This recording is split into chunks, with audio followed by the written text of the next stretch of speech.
Hi friends, welcome back to our channel. So మన ఛానల్లో ఏంటంటే డెట్ సిరీస్ అంటే అప్పులు ఎన్ని రకాల అప్పులు ఉంటాయి. సో ఈ అప్పులు మన మార్కెట్లో ఉన్న ఇంట్రెస్ట్ రేట్స్ ఎలాగ ఉన్నాయి, సో ఏ అప్పులకి ఎలా ఇంట్రెస్ట్ రేట్స్ ఉన్నాయి, అలాగే వీటిలో వ్యక్తిగత రుణాలు అంటే పర్సనల్ లోన్స్ కావండి, లేకపోతే చిట్స్ పాడడం, లేకపోతే ఫ్రెండ్స్ దగ్గర అమౌంట్ తీసుకోవడం, లేదంటే హై రేట్ ఆఫ్ ఇంట్రెస్ట్కి అప్పు తీసుకురావడం మార్కెట్లో. సో ఇలాంటివి అన్ని వ్యక్తిగత రుణాల కిందకు వస్తాయి. సో వీటి నుంచి ఎలా బయటపడాలి, అలాగే వీటి ఇంపాక్టెడ్ మన అందరి మీద ఎలా ఉంటుంది, సో లాంగ్ రన్లో ఎలా ఉంటుంది, షార్ట్ రన్లో ఎలా ఉంటుంది, వీటి గురించి మనం తెలుసుకోబోతున్నాం. సో ఫస్ట్ ఆఫ్ ఆల్ వచ్చేసి మనం వ్యక్తిగత రుణాలు చూద్దాం. సో నార్మల్గా మనకు తెలిసినట్టే హై శాలరీలు ఉన్న వాళ్ళకి, క్యాటే కంపెనీలో ఉన్న వాళ్ళకి 10.5%కి ఇంట్రెస్ట్ వస్తుంది. అది కూడా 10 lakhs తీసుకుంటే 10.5కే వస్తుంది. అలాగే 5 lakhs తీసుకుంటే 11% దాకా ఇంట్రెస్ట్ రేట్ వస్తుంది. సో ఇంకా క్యాట్ బి కంపెనీస్ అంటే కొంచెం మిడిల్ కంపెనీస్కి 12% దాకా రేట్ ఆఫ్ ఇంట్రెస్ట్ వస్తుంది. అలాగే క్యాట్ సి కంపెనీస్ ఉన్నాయి. సో ఇవేంటంటే కొంచెం చిన్న కంపెనీలు, వీటికి 13 to 14% రిటర్న్ వచ్చే అవకాశం ఉంది. ఇంకొన్ని అసలు క్యాట్ లిస్ట్లో ఉండవు, అంటే కేటగిరీ లిస్ట్లోనే ఉండవు, బ్యాంక్ కేటగిరీ లిస్ట్లో. కాకపోతే చిన్న చిన్న కంపెనీస్, కానీ శాలరీస్ పడతా ఉంటాయి. వాళ్ళకు కూడా కొంతమంది పిఎఫ్ ఉంటుంది, కొంతమంది పిఎఫ్ ఉండదు, కానీ ప్రొఫెషనల్ ట్యాక్స్ కట్ అవుతుంది. వీళ్ళకి ఏంటంటే ఆల్మోస్ట్ 18 to 20% రేట్ ఆఫ్ ఇంట్రెస్ట్లో 16%, 18%, 20% ఇలా కౌంట్ అవుతుంది. ఇంకా ఇవి కాకుండా ఏంటంటే కొంతమంది బిజినెస్ లోన్స్ తీసుకుంటూ ఉంటారు. సో బిజినెస్ లోన్స్కి మినిమం 16% రేట్ ఆఫ్ ఇంట్రెస్ట్ తోటి 20, 24, 30% దాకా వెళ్ళే అవకాశం ఉంది ఆ ఇండస్ట్రీని బట్టి. సో అక్కడ ఉన్న టర్న్ ఓవర్ని బట్టి ఆధారపడి ఉంటుంది.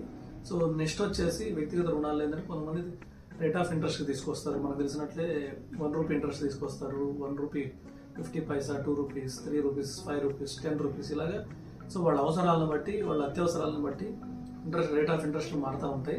సో ఇవి క్లియర్ చేసుకోవాల్సిన అవసరం ఉంటుంది. నెక్స్ట్ వచ్చేసి కొంతమంది ఫ్రెండ్స్ దగ్గర అసలు ఇంట్రెస్ట్ లేకుండా తీసుకొస్తారు. అది కూడా 1 month, 2 months, 3 months అని చెప్పి తీసుకొస్తారు. సో వీటి వల్ల ఇంపాక్ట్ ఎలా ఉంటుంది ఇవన్నీ తెలుసుకుందాం. పర్సనల్ లోన్ అంటే తీసుకొని కట్టకపోతే బ్యాంక్స్ ఏం చేస్తాయంటే డెఫినెట్గా వాళ్ళు రికవరీ చేయడానికి రికవరీ ఏజెంట్స్ ద్వారా ట్రై చేస్తారు. అప్పటికి కూడా కట్టకపోతే డిఫాల్టర్స్ కింద డీల్ చేసేదాను. సో డిఫాల్టర్స్కి ఇంకా ఫ్యూచర్లో లోన్స్ రాకుండా, క్రెడిట్ కార్డ్స్ రాకుండా స్ట్రిక్ట్ చర్యలు తీసుకుంటారు. కానీ ఏంటంటే రెండోది వచ్చేసి బిజినెస్ లోన్స్లో కూడా కట్టకపోతే వాళ్ళు డెఫినెట్గా రికవరీ ఏజెంట్స్ ద్వారా ట్రై చేసి సిబిల్ డెఫినెట్గా ఇంపాక్ట్ చేస్తారు. ఫ్యూచర్లో సిబిల్ అంతా పాడైపోతుంది. సిబిల్ పాడైపోతే డెఫినెట్గా ఫైనాన్షియల్ లైఫ్ స్పాయిల్ అయిపోతుంది.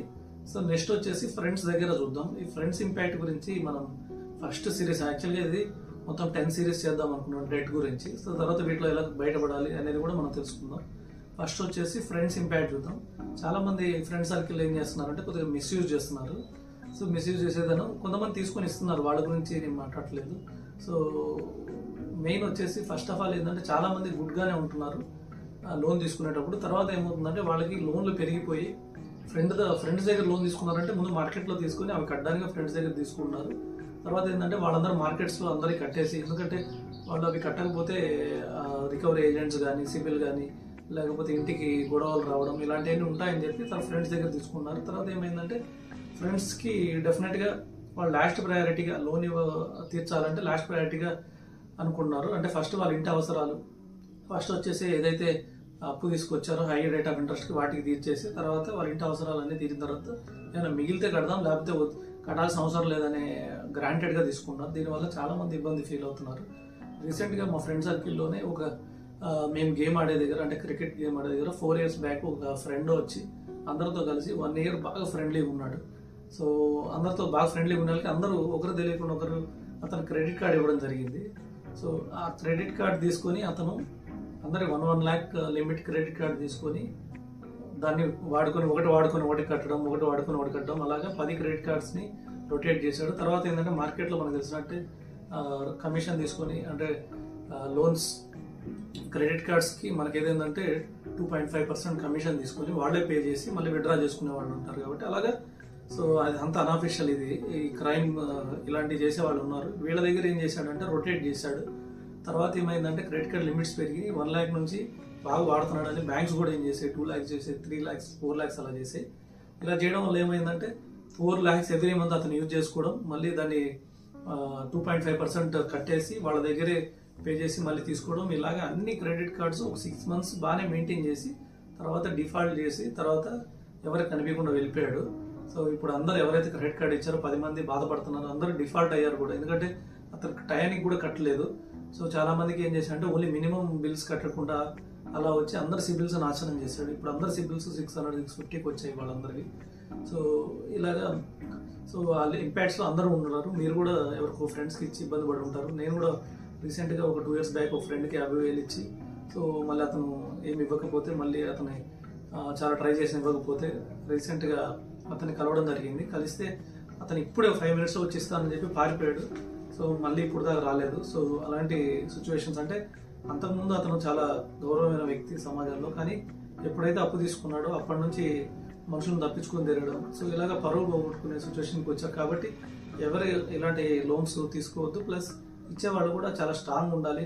ఫ్రెండ్స్ దగ్గర కొద్దిగా ఎమోషనల్ వీక్ అవుతారు. సో వీక్ అయినప్పుడు ఏంటంటే ఇది అనుకున్నట్టు మనం ముందే డిసైడ్ కావాలి.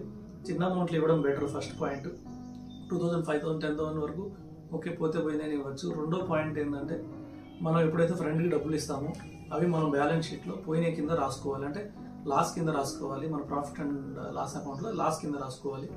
అలాగే ఎవరైనా మళ్ళీ రిటర్న్ చేస్తే దాన్ని మళ్ళీ ప్రాఫిట్ కింద రాసుకోవాలి. అంతేగాని సో మనం ఇవి రిటర్న్ వస్తాయని మనం హోప్స్ పెట్టుకుంటే డెఫినెట్గా మనం డిసప్పాయింట్ అయ్యి మనం ఇబ్బందుల్లో పడతాం ఏమైనా కమిట్మెంట్స్ పెట్టుకుంటే. సో ఇది ఫస్ట్ సిరీస్. రానున్న సిరీస్లో మిగతా రుణాల గురించి వాటి నుంచి ఎలా బయటపడాలి